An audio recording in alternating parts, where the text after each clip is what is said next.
What's going on, everybody? John out here with you. It is Saturday, October 1st, 2022. How are all of you doing out there today? It was a good week last week for Lauren and I. We both went 9-6. I'm 21-24 on the season. She is 24-21. I will not have her picks as far as this video is concerned, but again, hopelesssportsguide.wordpress.com will have all of our picks in entirety once she gets those in. So I'm going to go ahead and make this video now, and then I will have an announcement at the end of the video as well. So for the Week 4 NFL season, it starts out with a game in London, and I don't know why they do that, because the only kind of football you want to care about over there is not the NFL, right? But it is what it is. It's the New Orleans Saints and the Minnesota Vikings in London at 9:30 a.m. It's going to be on NFL Network.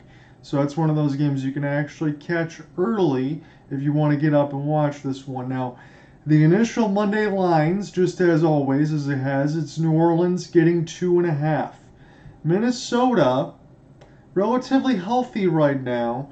But as I see in this injury report, no Jameis Winston and no Michael Thomas in this game, as they're both ruled out. And Alvin Kamara might be questionable as well. Look, with the time changes and all of that, you never know what's going to happen in this game.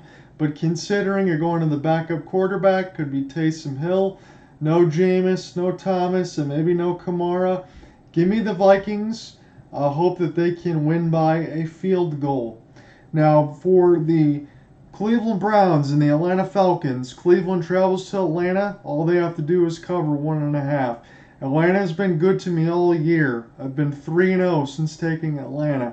This is going to be one of those times I'll jump back and take Cleveland because of Nick Chubb and Kareem Hunt, and can do just enough to win by 1.5 and cover that spread. So I'm going to take the Browns. Although, to my behest, Atlanta's been good to me all year, and we'll see what's happening with that. Again, Myles Garrett was just in a car accident, so he's not going to be available for this game. And Jadeveon Clowney is questionable. For the Falcons on the other side, it's just Cordero Patterson. But Cordero Patterson has been excellent all year for the Falcons. But I'm going to take the Browns. So Buffalo travels to Baltimore. They have to cover 3.5. The Ravens are getting 3.5.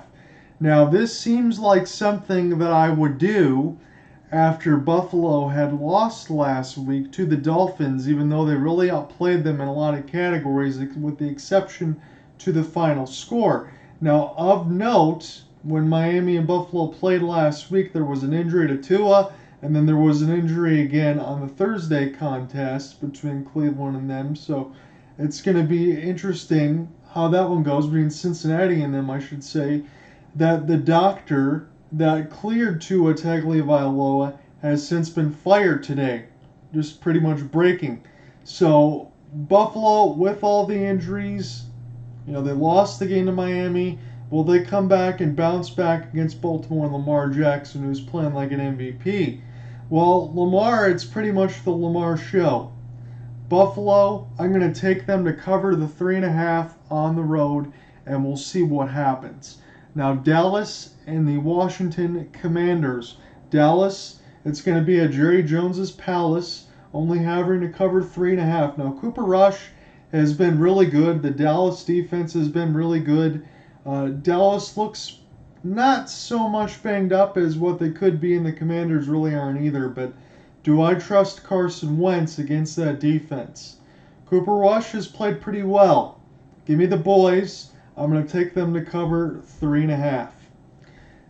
Detroit back at Ford Field to take on the Seattle Seahawks. Seattle on the Monday lines are getting 5.5. Now, this is one of those situations where I took Detroit last week and I won, because you thought Detroit was keeping things pretty close throughout the time. And now Detroit's favored by 5.5. Interesting blow, though, for the Lions. Who is ruled out? DeAndre Swift, Amon-Ra St. Brown, DJ Clark, and Josh Reynolds is also listed as questionable. So with no Swift, no Amon-Ra St. Brown, and no DJ Clark, that's roughly if you want to ballpark it, 65% of their offense. I know Seattle has struggled, and I know the line has moved down considerably, but Detroit is still a small favorite. I'm going to take the Seahawks and the 5.5 points. Do I have faith that the Lions could win this game by a field goal? Possibly, but to cover 5.5 with all of that offense out there, that's going to be a tall task there, even for the Lions that have been scoring points. So give me the Seahawks and the 5.5. The Chargers and the Houston Texans. Houston Texans getting 5.5 at home against the Chargers.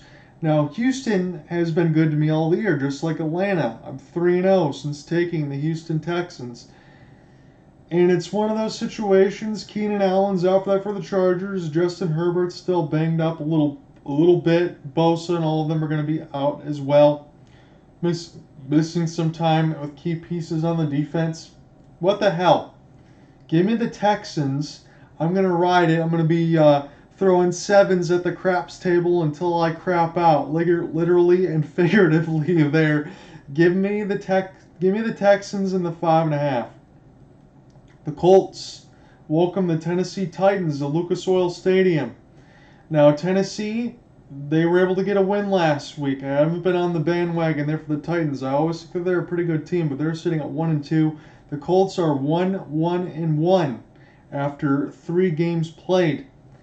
Now, the Colts haven't really shown me much with Matt Ryan as far as being able to score some points, and the Tennessee Titans have been a disappointment at 1-2. Still, it's 3.5 points. It's Ryan Tannehill. It's Derrick Henry. They might be missing McCreary on the other side, Roger McCreary, for defense there for the Titans. That could be a little bit of a blow. I'm going to take the Titans and the 3.5 points on the road and let the chips fall where they may. The Giants in the Meadowlands welcome the Chicago Bears and the 3.5 points. Now, what's interesting in this matchup, whoever wins is going to be 3-1 on the season. Will it be the Bears or will it be the Giants? So no David Montgomery. That's definitely going to hurt there for the Bears. And on the other side, again, you lost Sterling Shepard for the season. You're losing Tony. You're losing Robinson for both with knee issues. So who's available in that receiving core there for the Giants for Daniel Jones to work with? We know Saquon Barkley is going to be able to do his thing. But who's going to be available? I think this could be a war of attrition. And I think this could be a very low-scoring game. And the teens on both sides, maybe 13-10 or 16-13, something like that. If that's the case, and I believe it to be a field goal, the Bears are getting 3.5. I don't really like this, but I'm going to take the Bears and the 3.5. And we will figure out what happens after that. Philadelphia and Jacksonville. Philadelphia welcomes Jacksonville. They have to cover 6.5 points. Now, Jacksonville has been the surprise for me. 2-1 in the season. The Eagles are still a perfect 3-0. I imagine after this game is over, the Eagles will improve to 4-0. No Zay Jones, questionable for the Jags, possibly. He could be out. The Eagles are relatively healthy on that side. I want to say Philadelphia is going to win this game, but are they going to win by 6.5? Jags have been keeping some things close, and their defense has been keeping them in it. And sometimes Philadelphia has given up some points, and Trevor Lawrence has played better of late. What the hell? I'll take the Jags and the 6.5 points. Pittsburgh welcomes the New York Jets. They have to cover 3.5. Look, I know what's going on with Mitch Trubisky. You might have some other situations where the next man comes up there as they're talking about the rookie there for Pittsburgh. Who knows when it's going to be his time. Zach Wilson, I think, is going to make a return for the Jets. But I don't know if Wilson is going to be an upgrade over Flacco. And it's only 3.5. Give me Mike Tomlin. Give me the Pittsburgh Steelers to beat the Jets at home and cover. Carolina and Arizona. Arizona getting 2.5 as they travel to Carolina. some questions to whether or not Christian McCaffrey is going to be available. And for the Arizona Cardinals and the Panthers, they are both sitting at 1-2. Probably both of a disappointment, and probably one of those teams that you wish you didn't have to bet on. I'm really not sure which way to take this one, to be honest with you. Arizona seems like the team with the better quarterback in Kyler Murray, and they might be able to get some things done. And Carolina hasn't looked like a world beater, and Carolina hasn't looked all that great with Baker Mayfield. It's really going to be up to their defense to shut down Kyler Murray in Arizona if they get the chance to do so. Give me the Cardinals in the 2.5 points, and that's one I don't feel too comfortable about, but I got to pick one of those teams, so give me the Cardinals. Now, Green Bay and New England. This line has moved a little bit down. I think it was at 8.5 once I last checked. With these Monday lines, it's 10.5 as Green Bay welcomes New England. They have to cover 10.5 points. No Mac Jones there for the Patriots. It's going to be Brian Hoyer making his first start in about 2 years. Remember the Michigan State quarterback? He's been the long-time backup there for the Patriots. He still is now. Now, does Bill Belichick and Matt Patricia, again, I have to say that because he's there, but can they do enough to help Brian Hoyer be able to cover at 10.5? I know they want to win the game. I do think Green Bay is going to win this game regardless because, again, it's Aaron Rodgers. And Green Bay hasn't looked all that great as far as scoring some points. So would I really favor them in a 10.5 point swing? It doesn't really seem like the smart thing to do. Yes, Green Bay is going to win this game, but can they cover 10.5? I don't know. I think the line in the spread is probably going to be around 11, maybe 11.5, and maybe I'll lose this one by a point or a point and a half. Oh, this one is a toss-up, folks. I will take... Man, I really don't even know. I'm going to take New England in the 10.5 points. And I think maybe Aaron Rodgers might be able to sleepwalk the rest of his way through this one. I'm just going to take New England. Green Bay wins it, but maybe New England gets enough to cover. Las Vegas and Denver. Las Vegas has not won a game. They are 0-3. The Denver Broncos are 2-1. Denver is getting 2.5 points as they go to the Palace there in Vegas, SoFi Stadium. Who's to say the Raiders can't win a game by a field goal, even though they're 0-3? You would believe that they can do it. Allegiant Stadium is beautiful. But, man, the Denver Broncos, you got Russell Wilson on the other side. Derek Carr doesn't seem to be playing all that well. That's another toss-up game. Is Vegas desperate enough to be able to get out of a possible 0-4 to get their first win? Or is Russell Wilson going to be able to do enough to win ugly and just get this over with? Man, I'm going to take Vegas. Win by a field goal.